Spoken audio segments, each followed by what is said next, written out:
Hello everyone, Zane with you, and today we'll show you how to use Microsoft Designer AI.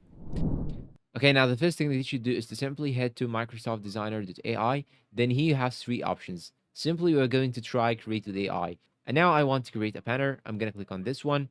And now you will have to click on Describe Your Banner. And now I will type a small prompt in order to get the result that I need. Now I have typed what I actually need, and you can actually select the size. I'm going to give it the first option, then click on Create. And here you have it. You have the banner, you can download it or even edit it and do some edits to it. So here you have it. You can do the edits and remove the text and even add another picture. Now, the second option that you can actually do is to simply go back and click on edit with AI.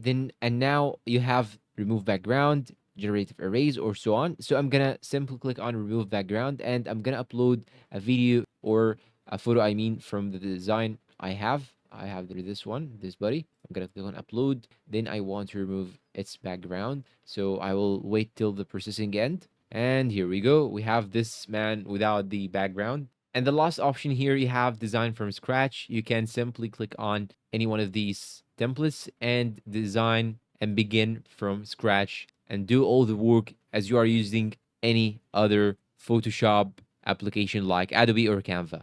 And that's all for today's video. If you find it helpful, please support us with like, subscribe, comment, share. Thank you for watching and goodbye.